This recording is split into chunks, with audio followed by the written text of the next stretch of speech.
ये जो पूरी पूरी जो चीजें दिख रही है, देवेंद्र फडणवीस धड़ाधड़ एक के बाद एक उनके फैसले खारिज कर रहे हैं एकनाथ शिंदे के बतौर मुख्यमंत्री रहते हुए जो उन्होंने लिया। दूसरी तरफ अब एकनाथ शिंदे के ऊपर जो है वो जांच की तलवार भी लटक गई है। जो अन्नदाता आय संरक्षण अभियान था, केंद्र की योजना, जांच एकनाथ शिंदे की। क्या कोल्ड वार चल रहा है दोनों के बीच में? कोल्ड वार चल रहा है, ये तो बिल्कुल आप तो खुद ही बता रहे हैं, कोल्ड वार है। और कोल्ड वार तो चलता रहना चाहिए, चलेगा। बीजेपी के भीतर भले ये है कि कोल्ड वार नहीं चलता है, या वहां वार नाम की चीज होती नहीं है, वहां सबको एक खूंटे से बंधा होना होता है। लेकिन जो दूसरी पार्टी के लोग हैं, इतने लंबे समय तक साथ दिया उद्धव ठाकरे जी ने या उनके पिताजी ने, बल्कि मैं तो कहूंगा कि महाराष्ट्र में बीजेपी को मजबूत करने में बाला साहब ठाकरे की बड़ी भूमिका थी। उद्धव ठाकरे के साथ भी सरकार चलाई बीजेपी ने, पहला टर्म तो उनके साथ ही चला। लेकिन जो शिवसेना को धता बता सकते हैं वो किसको बख्शेंगे? तो ये फॉर टाइम बीइंग ठीक है, उनको मुख्यमंत्री बन गए शिंदे साहब।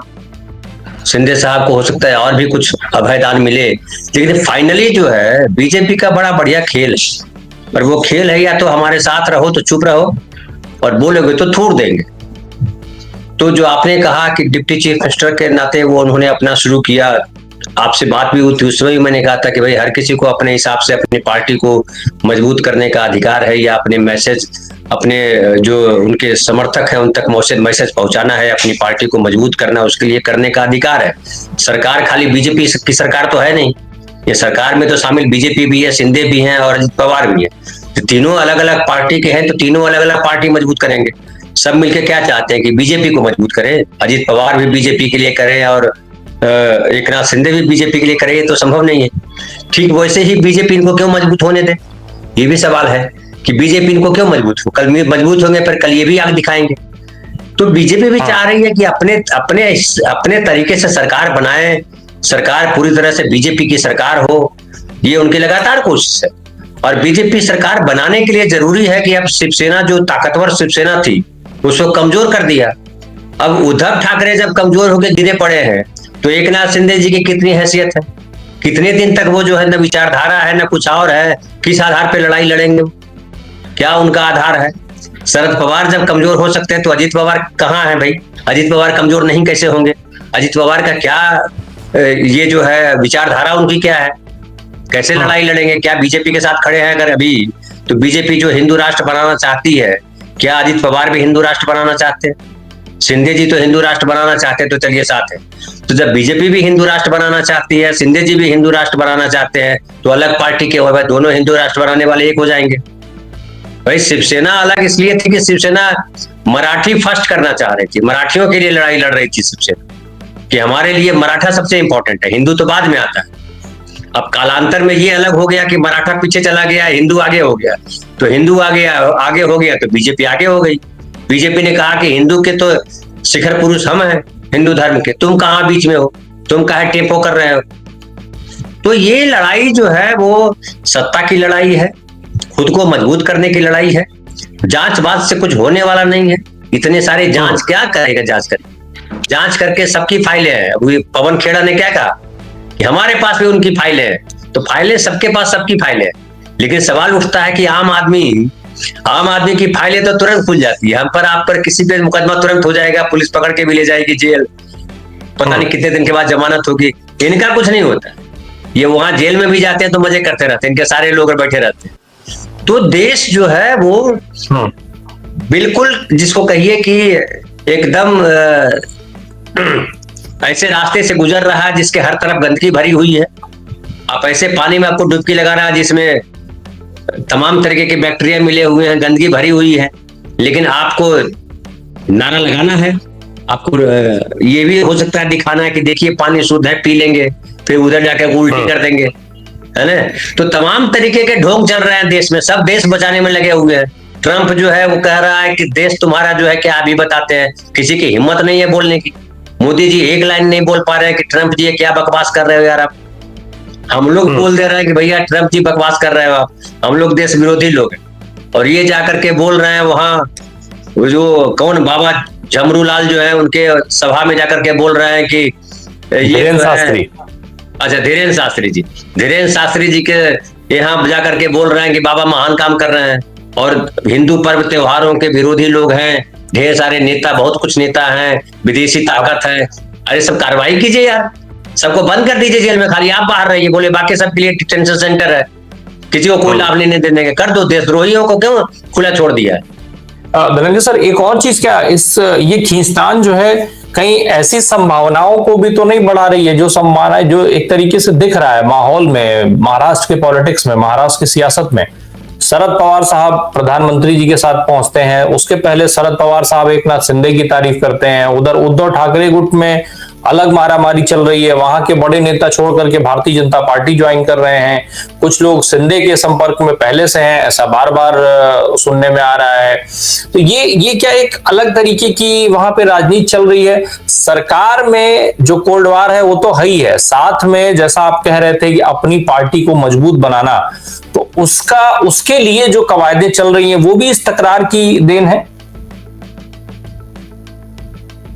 देखिए, आज लड़ाई जो है वो केवल सत्ता की, जो प्रकाश भाई ने कहा कि किस्सा कुर्सी का खाली नहीं है, किस्सा कमीशन का भी है। कुर्सी पे क्यों बैठना चाहते हैं? कुर्सी पे बैठने का पर्पस क्या है? जो कुर्सी पे बैठा है वो क्या देश के काम आ रहा है, प्रदेश के काम आ रहा है? प्रदेश के काम आ रहा है तो प्रदेश जो है, सरकार बन गई है यहाँ पे महाराष्ट्र में, तो प्रदेश के लिए क्या क्या किया? कहाँ किसानों की आत्महत्या रुक गई है, किसानों के घर जा रहे हैं, तीनों मिल करके जाते, चीफ मिनिस्टर और दोनों डिप्टी चीफ मिनिस्टर प्रदेश में घूमते, देखते जरा कहाँ क्या हाल है, यात्रा पे निकलते। भाई क्या दिक्कत है? क्यों आप महाराष्ट्र में या नागपुर में बैठे, या महाराष्ट्र के मुंबई में बैठे रहना चाहते हो, या नागपुर में बैठे रहना चाहते हो? जरा धुलिया भी जाओ, जरा नंदुरबार भी जाओ, जरा उधर और जो जगह है वहां जाइए, तमाम जगहों पे घूमिए और देखिए, वर्धा भी जाइए, प्रकाश भाई के यहाँ भी जाइए और जरा पूछिए कि किसानों के, वो तो बड़े नेता हैं, लड़ाई लड़ते रहते हैं किसानों के लिए, जरा उनसे पूछिए, अखबार के संपादक हैं, 3-3 एडिशन चलता है, तो उनसे जरा पूछिए, तो संवाद तो कीजिए। अरे प्रकाश भाई जो यहाँ बोल रहे हैं, आप क्या बोलेंगे? आपको यही नहीं बोलेंगे कि अरे भाई ये गड़बड़ हो रहा है, ये गड़बड़, तो सुनिए, तो विरोधियों को सुनना तो जरूरी है कि कब तक चमचों के साथ घिरे रहिए, चमचों से बाहर निकलिए, तो ये करना चाहिए ना। अब ये तो नहीं करेंगे क्योंकि उसमें मेहनत लगती है, उसमें गाली भी खानी पड़ सकती है, और उसमें यह भी हो सकता है कि जो कमीशन वाला जो धंधा है वो कहीं डिस्टर्ब ना हो जाए, क्योंकि आम आदमी के साथ आप जुड़ेंगे तो आम आदमी की तो परेशानियां है, तो आम आदमी की परेशानियों को सॉल्व करेंगे तो कमीशन कौन देगा? फिर कारपोरेट कंपनियां क्यों पैसा देगी इनको? कारपोरेट कंपनियां पैसा इनको इसलिए देती है ताकि आप आम आदमी को लूट सके, और किसी वजह से नहीं देती है कारपोरेट कंपनियां पैसा जो बढ़ देती है, केवल इसलिए देती है कि आम आदमी को कैसे लूटो, कहां कहां टैक्स लगाना है, क्या क्या गड़बड़ करना है। और वो आप अच्छा, बीजेपी के पास तो सबसे बड़ा मुहरा है,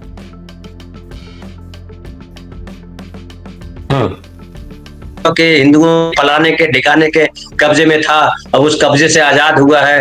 अभी देखिए ना, मुझे एक मेरे मित्र हैं, उन्होंने लिखा, यही महाराष्ट्र के हैं, वहां रहते हैं, नाला सोपारा में रहते हैं, उन्होंने लिखा कि हमने लिखा कि कहा था कि पहली कैबिनेट मिनिस्टर में दिल्ली में जो है वो 2,500 रुपए देंगे, तो उन्होंने लिखा कि क्या चाहते हैं कि 11 साल की प्रॉब्लम 3 दिन में सॉल्व कर दें। हमने कहा ये बोलना चाहिए था कि 11 साल में सॉल्व करेंगे हम, क्या दिक्कत थी बोलने में?